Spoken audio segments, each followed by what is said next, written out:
Alright guys, time to grab back again today. Haven't enjoyed your day so far, and today we're going to talk about some professional player classes for Call of Duty Black Ops Cold War. Going into this new title, a lot of players have been playing around with a number of different weapons. We've got the Milano, which has been considered the MP5, the AK-74U, and also more and more people now using the XM4 as like the main kind of rifle in the game. Pretty much the Commando from back in the Black Ops 1 days. A very exciting gun to use in my opinion. Going to be going through some classes today for the Milano, for the XM4, see what some of the professional players are using, and exactly what that might mean for you guys and how things could change going forwards, because everything could change, of course, going into the main title. But yeah, these are what the pro players are using right now. A lot of research has gone into this via the breakingpoint.gg, guys. I'll leave all the relevant links in the comment section below, or the description box is actually where they're going to be for you guys to enjoy and browse at your own leisure. Hope you guys enjoy the video. Like if you enjoy it, subscribe if you are new. As always, I'd greatly appreciate it. Really helps out the channel. Thank you for doing that. Before we get into things, wanted to mention this from Legacy, as he says, how to G-slide in Cold War. This is what a couple of people were mentioning in the comments of yesterday's video, because you know, we talked about a 360 slide, right? It seems like you don't actually have to do a complete 360, but you almost have to do like a bunny hopping thing in CS, where you turn to the side and move your character model in such a way that you can effectively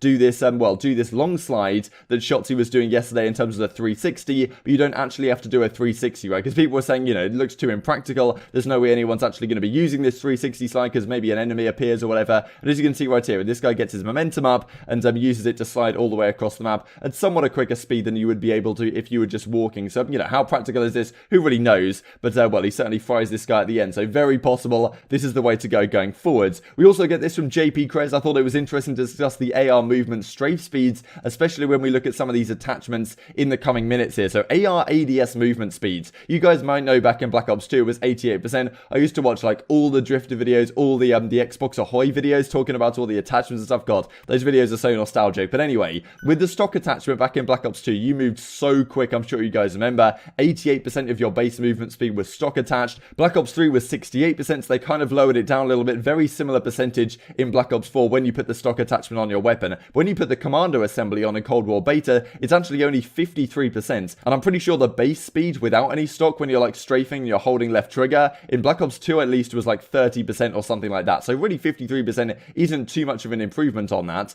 And well, as Accuracy says, why do we hate strafe ARs? Damn son. Personally, I tend to find them more fun to use, but it's going to be an interesting thing when we discuss exactly what some of these classes look like in a second here. So these are the Milano classes that I wanted to go through. Fantastic article here over at Breaking Point, and they give it a couple of breakdowns on exactly what what the base Milano looks like, what this build that they're using looks like in terms of the changes from it, and well, we'll just have a look at what exactly some of the pros are using. So this is Simp's class that he's using right now. I thought I'd go through a number of the different professional player classes, and well, you guys can mess around and see what you think is actually best, especially when the game does launch. And well, we'll have to see what guns actually do end up being meta. But Simp is using the 10.8-inch Paratrooper barrel, Field Agent grip, 45-round drum mag, Task Force rear grip, and the Marathon stock. So as you can see, the gun stats for Simp's class right here. Shotzi's class, he's using the muzzle brake, the same 10.8-inch Paratrooper barrel, foregrip, quick draw handle, and the Duster stock. That's certainly something which, yes, it's been nerfed, but a lot of players are still using that because it does give you that faster slide to some degree. We also get this from Scump then. So muzzle brake, a different barrel on this one, 8.8-inch extended, steady aim laser, foregrip, and the quick draw handle. So definitely some significant variations here between the professional players. Intrigued to hear what you guys have been using, what you think is best, what you think might be the best combos in the comment section below. And then this is also from the assault rifles, right? So this is for the XM4. Priestess build as it stands right now is the mill stop reflex, infantry compensator, 11.8-inch takedown,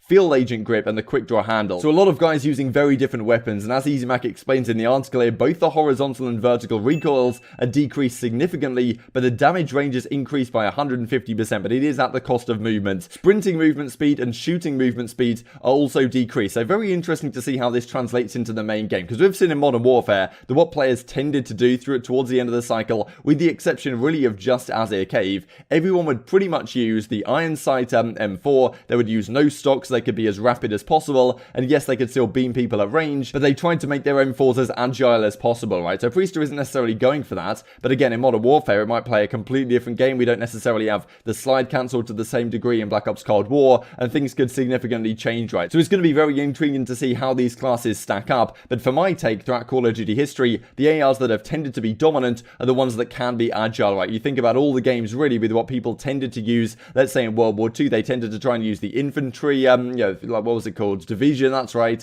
that would give you like faster strafe speed. And if you weren't using that, people might use scoped, which also gave you the faster strafe speed, which effectively was stock in that game. And in the jetpack games, of course, everyone would be flying around all over the place. So whether you had stock or not didn't really matter too much because, well, you were flying through the air and therefore you were effectively had stock on whatever gun you had if you were in the air. But most of the time in COD history, people did tend to favor movement, with the exception, I suppose, of the ICR in Black Ops 4. That was a pretty slow gun. You couldn't really strafe very well with that one, but people did pretty much always run grip 1 and grip 2 on it, so you got that fantastic, well, absolutely no recoil on that weapon. And maybe that's what some of the guys are going for here, given I suppose this is the next tryout game in the line of Black Ops titles. Waskin's class is similar to Priestess, movement taking a hit in favor of decreased recoil instead of a quick draw handle. Waskin class uses a commando assembly, as we talked about with JP. This means instead of the aim down sight speed being faster, the aiming move speed receives a 40% increase. With AR already having a low strafe speed, this is a nice class to give players a little bit of strafing in gunfight. So Microflex LED, Infantry Compensator, 11.8-inch takedown field agent grip, and the commando assembly is what Waskin is using. Parasite is using a very similar class as well, the Microflex LED, Infantry Compensator, 11.8-inch takedown foregrip, and the quick draw handle. So yeah, pretty similar to the two attachments, well, combinations that we've just seen. Crimsix as well as using the following: Millstop Reflex, Infantry Compensator, Field Agent Grip, Task Force Rear Grip, and the Commando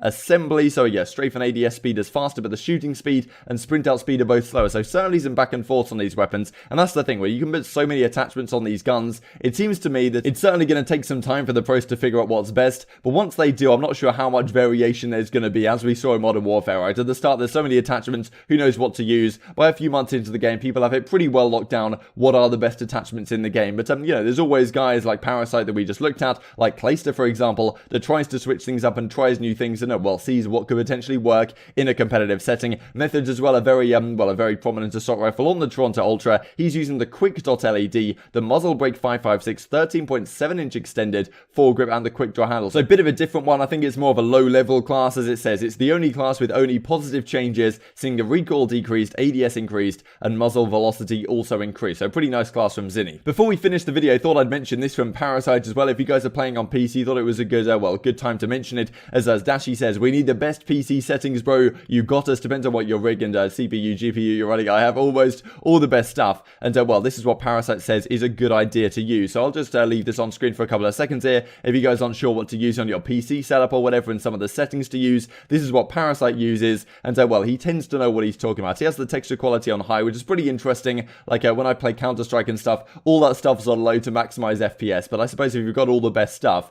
and all the best, well, you've got an absolute spaceship of a rig, probably doesn't matter too much. And well, his second one is as follows: screen space reflection disabled, ambient occlusion quality on disabled. So these are the settings that he's using. Thought I'd mention these for you guys if you want to pause the video, get everything sorted on your own setup. And thankfully motion blur is also disabled, because motion blur drives me absolutely insane. Thought this was pretty funny to finish off with as well. So Carson over at the CDL comes out with the top 10 respawn KD players when using an assault rifle early throughout Modern Warfare, Black Ops 4, World War II, and Infinite Warfare, right? So there's not many maps for most of these guys. Like I think Hugo only played like 11 maps with an AR, Enable like 18 maps or something like that. But yeah, as you can see here, Hugo's a 1.32, Formal 1.26. That's pretty remarkable, frankly, given how many maps he's played with it. Enable Trey 0, because Trey didn't really use an AR too much throughout the more recent games, but in Infinite Warfare he was absolutely phenomenal with the NV4, probably the best player in the game around that Stage 1 playoffs event that they won. Alex as well with a 1.23 attacher, Dashy, Octane, Phantoms, and Slashers. So of course you've got to consider that Octane has played like every single map with an assault rifle in hand, so a 1.2 over like however many maps, way more than the likes of who can Enable, is probably slightly more impressive, right? And as Octane says in reply, run main so I can show you how easy it is, because Enable says your role is so easy. Run main so I can show you how easy it is. This move was fantastic. Can't wait to team again though. And well, who knows what'll happen with Enable in the coming days and weeks. Still some teams to be confirmed, but he's definitely also been grinding the YouTube content on the side. Hope you guys enjoyed the video and learned something new. Thank you for watching it as always. If you did enjoy it, I'd greatly appreciate a like on the video. It really helps out the YouTube algorithm know you enjoyed this content. Other people like you may enjoy this content as well. Intrigued to hear your thoughts down below. Thank you for watching as always. Take care, and I will see you next time. Our side, wall bang, our side. I can't. I'm getting shot from war, dude. Yeah, getting double teamed. One shot war. I'm bomb one. Deep back left. Deep back left. Like caution steps, kind of. That's Rick, probably. And then Bo's behind you. Yeah. Hey, you got this. That's probably. 1v1. Bo's behind you. Yes. I like this. I like this. 1v. HA. What? Bro! He just choked! He thought it was a dead body. He probably thought it was a Hello? dead body.